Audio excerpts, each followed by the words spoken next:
Karma is a bitch. The cast op equals me, soon to be ex-husband equals wasp band, and the reason our marriage is over equals home wrecking hoe. I got into an argument with my wasp band over when he'd bring back the kids from visitation. This particular day I needed a couple more hours for myself. Keep in mind he barely spent time with them as it was. He got mad and gave my phone number to his female, can't call her a woman, because a real woman wouldn't have done the things she did, and had her call me. I answered the phone and realized it was home wrecking hoe. I looked at my phone in disbelief at the audacity of this brazen BTCH. I told her, don't you ever call my phone again, you home wrecking hoe. Click, in her infinite wisdom she decides to call back, so I don't answer. She leaves a voicemail. Oh goody, I love it when they leave evidence. The following is a transcript. I'll listen. I'm trying to be mature about this subject, and I don't care if you want to record it or whatever. That is my home. And you don't dictate to me what goes on in my house. Now, I am asking you nicely. Visitation states that he is to bring them back Sunday by 6. You have to give 24 hours notice. I do know that because I have a visitation as well. You have to give 24 hours notice. If you don't give 24 hours notice, he can by law, bring those children back. I don't want your children in my home past 6 p.m. I have something to do. I don't have the means for them to be there, and they won't be there. That's my house op. You don't tell me what to do in my house. There ain't no amount of law, no amount of name calling you call me that's gonna change that. So you can call me a home wrecking hoe if that's what you feel like. If you knew how to take care of your man, sweetie, he wouldn't be in my home, okay? Maybe if you didn't act such a BTCH about certain things, and be mature and handle your business, maybe we could work this out. But since you don't want to be mature about things, and you want to be evil, evil only gets you certain things. Karma is a bitch. This is the M stress saying it to the wife. I'ma let you know if you keep messing with, I'll have him go back and change the visitation altogether, so he doesn't have overnights. 'Cause I can make that so. 'Cause that's my home. I have the deed to that house. Not wasp band. So you play with me if you want to, plus there's a lot of people I know. You play with me if you want to, and I can legally take action on you, 'cause I got some stuff on you right now. No, she didn't, because I don't do anything illegal that'll probably put you in jail for a good little while. Now at first I wasn't going to respond, but then I thought about it and wanted to clear up a few things. I find it funny she believes that everything wasp band says is the truth. How do you believe someone you know for a fact is a liar, because they lied and cheated with you? Anyhow, I decided to call back and let her have it. But guess what? She didn't call me from her phone. She called from her job. So while I'm listening to the automatic menu, I get a brilliant idea. I wait for the correct prompt, then asked to speak to a manager I know. I let the manager know that his employee called me from the store phone while they're on the clock, harassing and threatening me. I give all of the details and conclude the call. Just in case it gets swept under the rug, I go on the corporate website and file a complaint. She no longer works there. Revenge Part 2. I also played this recording in court, because I fulfilled her promise that overnight visitation would be a thing of the past. Turned out home wrecking hoe was also abusing one of my sons, who has Downs and couldn't speak up for himself. The judge especially loved the part about ain't no amount of law. Also blindsided wasp band because he didn't know I had that evidence, and he heard it for the first time when I played it for the judge. No more overnights, and she can't lay a finger on either of my children. Indeed, karma is a BTCH. And so are you. YouTubers have my permission to read and share. Redditor's reactions story 2 after. Redditor 1, I'm sorry you have to deal with that. But I'm glad that dumb BTCH got fired and the overnights for taken away. Hopefully she's also no longer allowed to be around the kids at all. Op answer, thank you. In fact, she's not around them because my wasp band refuses to keep them an extra 2 hours for visitation. The last time he picked them up was the last weekend of July 2019, so a year now.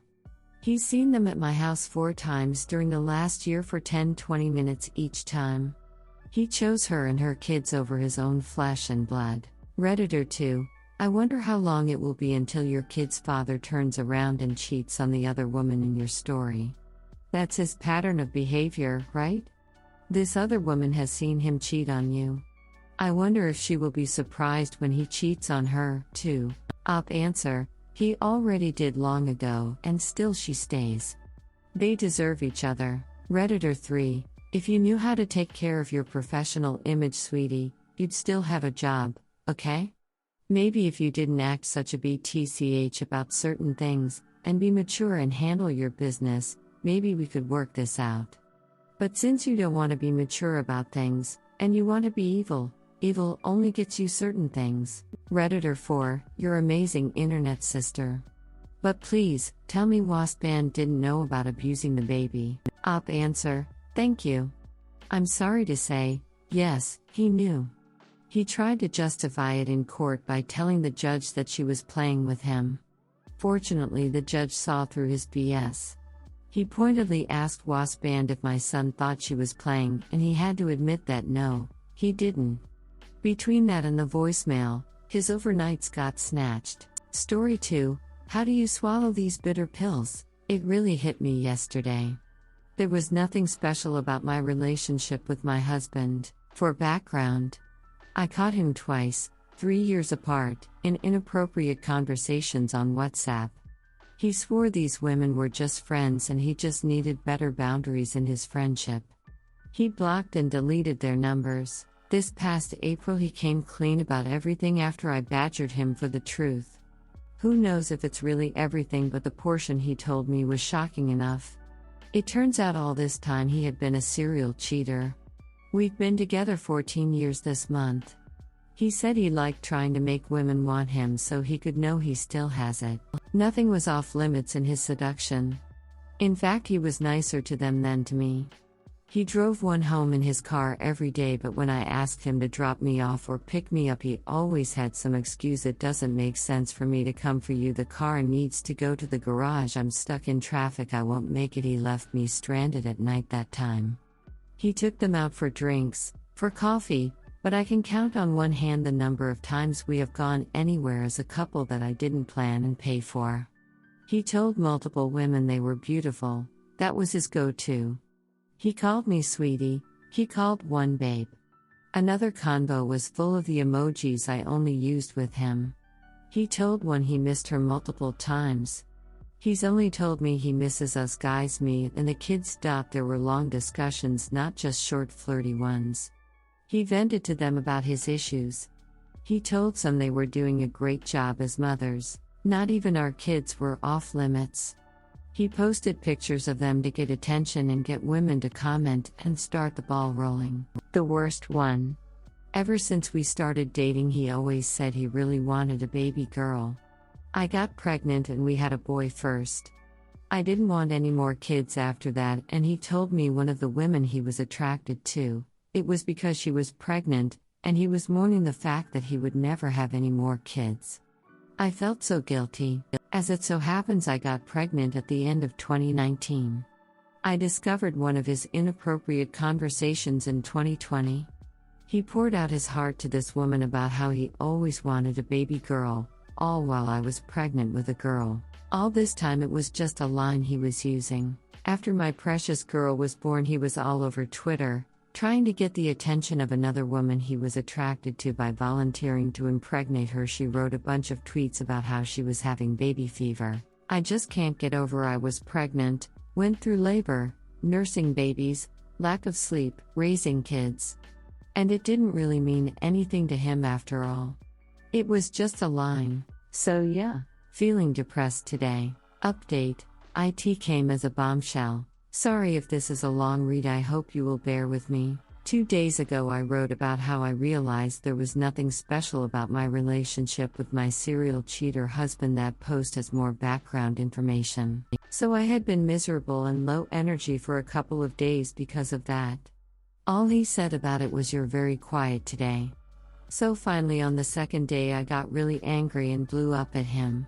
I told him I was in a lot of pain and he couldn't even be bothered to ask me how I was. He said he had noticed I was sad but was scared to ask me why. I told him that I felt let down by him and I was disappointed that he was prioritizing his own feelings at a time like this, and how did he imagine I was going to heal if he never talked about what happened. I said when he ignored my very visible mental state I felt like he didn't care what I was going through. I was getting really heated because I could remember countless incidences when he had behaved like this.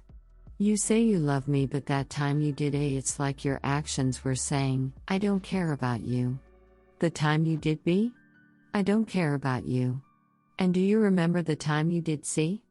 I don't care about you. As I was listing everything, and believe me it was a long list, I finally got it. My lips were moving, I was talking, but it was finally clicking in my dunderheaded brain. He acts like he doesn't care about me because he doesn't care about me. But how had I been fooled into thinking he did all these years? Well, for so long his words had been enough to appease me, but for an issue of this magnitude words weren't enough. In fact, this time his I love you with all my being, you are the person I treasure most in my life, it really lifts my spirits when I see you smile. I have only been thinking of healing our relationship had me itching to slap him. The other thing I just realized is this man is a master at making me believe he has done something when he has done absolutely nothing, achieved off course with my willingness to see him in the best possible light. Since D-Day I noticed he has done nothing except what I have asked him to. For example, I mentioned a book, he asked for a link and downloaded it, but didn't read anything until I asked him to read a certain chapter. He said he appreciated me telling him what to read because he didn't know where to start. How about starting with page 1, dumbass? There was a time when simply asking to download the book earned him all the brownie points in my eyes. Just yesterday he said he had called our dentist to inquire about some very expensive cosmetic dental surgery I've been wishing I could get. He said they agreed to let us pay in installments so I should go for a consultation. Mind you, this man owes me money, which I asked for a couple of weeks ago, but he said he didn't have it and would get it to me in September. But here he is talking about the dentist. How is it going to be paid for? He knows the furthest it would go would be me going for a consultation paid for by insurance.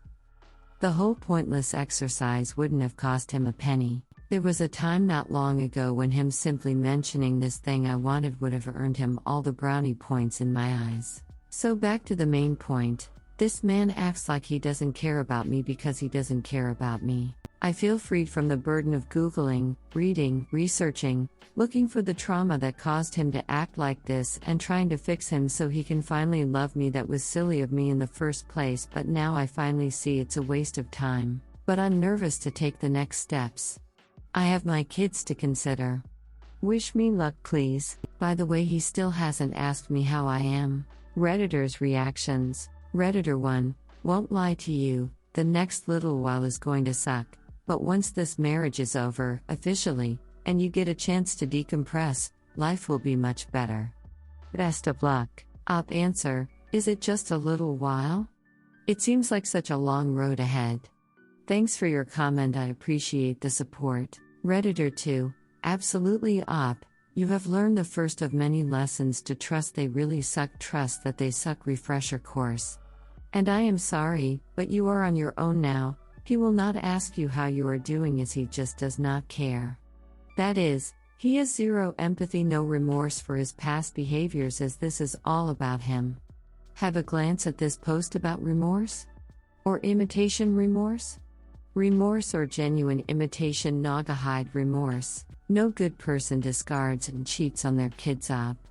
No one. He is demonstrating that he simply will not do the heavy lifting, counseling, downloading books, etc. As he is counting on this blowing over or some other nonsense. Nothing to work with here, op.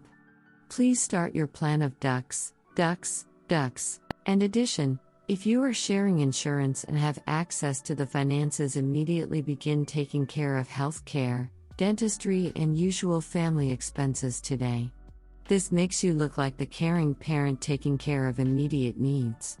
Be sure that any correspondence regarding your children has your name on receipts, thus starting a paper trail for your legal people. Edit. Also, the obligatory sourcing out past paycheck receipts, credit card bills, cell phone payments, any shared banking, mortgages, and keeping copies for a visit to your lawyer person. The gaslighting, the fine art of making you believe you're crazy, the Darvo which you seem to witness, that the circular nonsensical word salad leads to a dead end. Please pursue things with a legal person familiar with family law and has experience dealing with abuse. Be the same parent. By advocating for your children, you are also taking care of you. For a short-term strategy of keeping you balanced and focused while cohabitation with a fuckhead, warm up to the idea of the 180. 180 is hopefully he will be leaving the premise on the advice of your legal person. As you begin to appear to play hardball, be aware of the textbook cheating 101 strategy of the concept of the 3 channels of mindfuck, 3 channels towards you and your family. Once you understand his strategy, it will be much easier dealing with that. Answer: I have to thank you for your comment on the other post. The Chump Lady article was probably the catalyst of my epiphany. And thanks for taking the time to type out all this helpful information. Redditor 3, look at people's actions and behaviors rather than their words. Snake oil salesmen like your husband are very good at selling a useless product themselves. Redditor follow-up: exactly. I always hammer this point to everyone. I love the phrase "I can no longer hear your words as your actions are screaming too loudly."